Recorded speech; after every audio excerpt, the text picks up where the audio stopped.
Okay, so this is Rob and Quentin, and he introduced me to this place about a month ago. And so, Quentin, what's the name of this place? This is called Family Ties Restaurant. It is over on 9 Mile Road. It has the best wings, the best ribs, and just the good soul food cooking that everyone loves. Right, yeah. And so he introduced this to me. You see the big smile on my face because I just finished eating. I'm a very happy guy. So, So, how long have you been eating here? About 3 years now. You just introduced this to me a month ago, and you've been eating here 3 years? I mean, seriously, I'm just finding this out. It was really good, and I can only come here. They have different hours, and so you have to find them at the right time. These are excuses. This has not helped me any. Okay, good. So yeah, what are the hours? I think they just changed them now to where it's 11 to 5. Okay, yeah. So don't think show up at dinner at 6 o'clock, 11 to 5. They're a lunch place and apparently an afternoon food place too. So I just talked with the owner, Ty, a little while ago, and so he's going to come up and join us here in a little bit. So talk to you soon. Thank y'all, man, for coming in, man. I love all my customers, and I try to show y'all that. Yeah, you do, Ty. For real. Ty, you definitely do. Okay, so like I said, I'm Rob Brooks, and here's Ty, the owner of the restaurant. Ty, tell us how you started this thing. I mean, what was going on? Well, it all started like really back in 2007, 2008. Yeah, good. Where I was in a position where I was just praying and asking God to show me my purpose, and I literally had a dream that I was cooking and doing what I do, and I took a stab at it. I've always cooked, but I just never looked at it as something I wanted to do. So, we just pursued it and tried it out, and it went really, really good the first time. And again, praying and asking God to show you your purpose. Yeah. I just had a joy with doing it, and so I just tried to pursue it a little further, and we did it. We started off reaching out to different schools, trying to do catering for basketball teams and booster clubs or whatever we could, and from there, we just built our brand and our name from good food and good service. It was me that started it. No teammates, no investors, no family members. It's just me.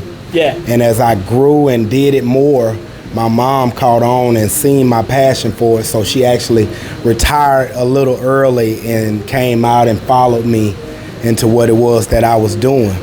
So when she, retired a little early, it was just something that we decided that we wanted to. Let me. Oh yeah. Go ahead. Yeah. So while he's telling the story, obviously, people just keep coming in here. So he's actually, it's supposed to be closed today, just the way that things worked out, because he is catering different folks. And but he wants to make sure people are taken care of. So even the people that are coming in, he's still making sure that they're taken care of with all the food and everything. So Ty's the right guy. Ty's making sure that everybody's taken care of. So I've only eaten here a couple times, and I hope to find out some of the things that are favorites, what people are ordering most. So we'll see if we can get that. By the way, I should tell you too where it's located. Ty's restaurant is located in Pensacola, going north it's on 9 Mile Road, close to Highway 29, close to the Teen Challenge Thrift Center. So go there, and it's right next to that. Okay. All right, so Ty, you were just saying, I'm sorry, that your mom joined? Yeah, she joined. Okay, so we started back in 2007, 2008. When I stepped into this, I was working a full-time job at Armstrong World Industries, did shift work. Yeah. And so it allowed me to do my catering during the day and work at night. And so as I was working at night, I was doing catering, and I got my first catering job for Booker T. Washington basketball team back in 2008. Yeah. And then from there, I had two business investors come up to me after that catering job.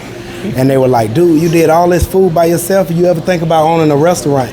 At that particular time, I wasn't thinking about a restaurant. I wasn't thinking about anything but just making some extra money and doing something that made me happy. And so we just pushed.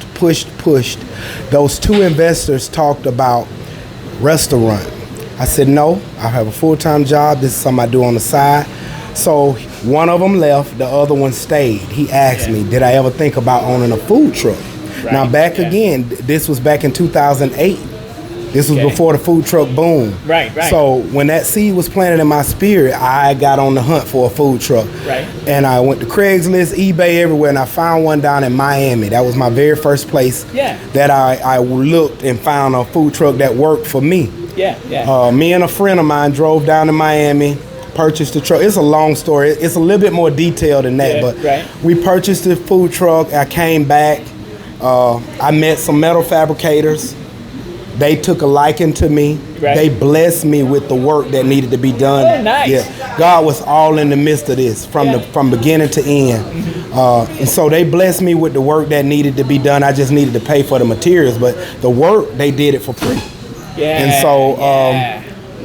so from there, I was building relationships around Pensacola with different gas stations. This was my business plan, so to say, to try to figure out where I was going to reside. And I had built some relationships with some Arabs that were up on, and some Indians that were up on Highway 29. And they allowed me to put my food truck at their store for many, many years. And we had this relationship and bond built. And so from there, I just had to make time to do it. And so working shift work, whenever I was working shift work, I would go out only when I was on night shift. Go out during the daytime. When I get off a night shift at 6:30 in the morning, I go home, shower, get my kids to school, and go to my food truck. And I would work it from 10 to about 3 or 4 o'clock every day. Whether people was coming or not, I would be out there with my smoker and my wings and just doing my thing. And this one particular day, it caught the attention of a bunch of people, and they started pulling in.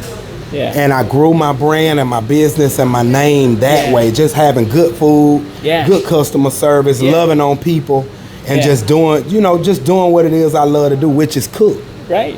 So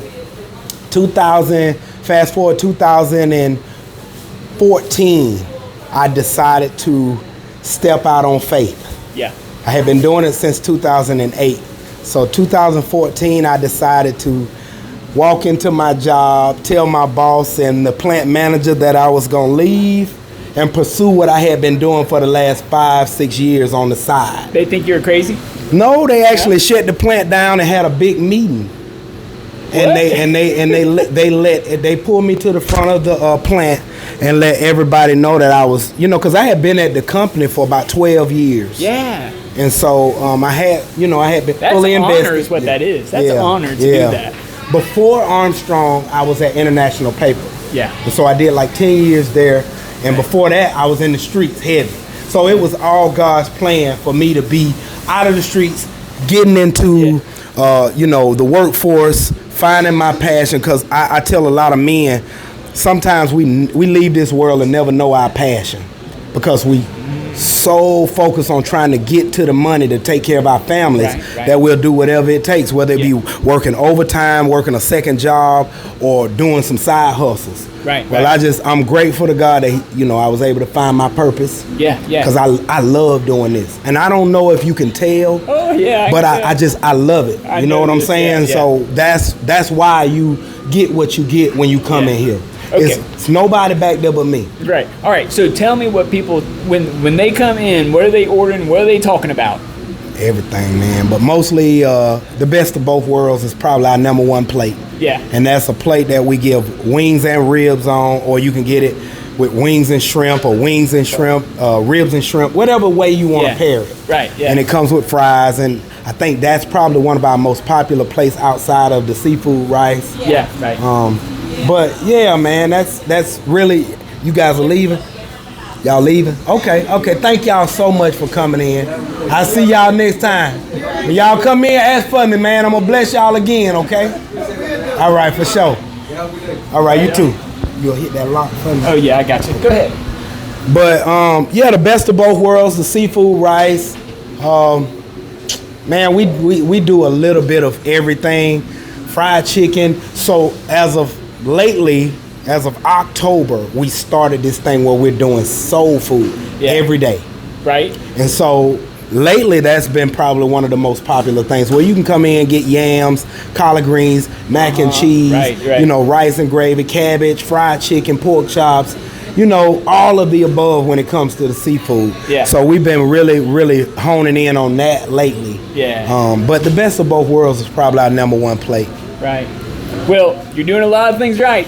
I mean, they just Thank keep you. coming in, and so God's going to be blessing you for years, I believe, in this. I thank the Lord for just allowing me to be here and be here this long through COVID. We locked the doors. We had people coming up to the window just to order, and you know, that says a lot to me that people like my food, people like what we do, because a lot of businesses close. But first and foremost, I give honor to God. Yes. You know what I'm saying? Because like I say, it wouldn't even be going on if he hadn't showed me in my dream what it was I should be doing. I was stuck on doing shift work, I was making great money at the company. Yeah. You know what I'm saying? Right. No worries in that. So I actually work harder doing my own business, but I love it. It's more rewarding. It's more fulfilling. You know, and then I have my family back there, and my kids get a chance to take place and part in it. Yeah. It's just about building a legacy for my grandchildren. You know what I'm saying? Yeah, it is. All of those things, I think about all of that. Yeah. And so I appreciate you and every person that comes into Family Ties that supports us and thinks about us and goes on Google or goes on Facebook or Instagram. Any and every person that puts a hand and tries to support us, I appreciate you. I thank you. I love you. From the bottom of my heart, my mom's heart, we thank you guys for supporting us, and just so many things that, you know what I'm saying, I could say about this business and this opportunity, but I just want to say thank you more than anything. Thank you guys. Yeah. Well, for more years to come, Ty, thank you, man. Thank you for Appreciate coming by. you Yes, sir. enjoying this interview.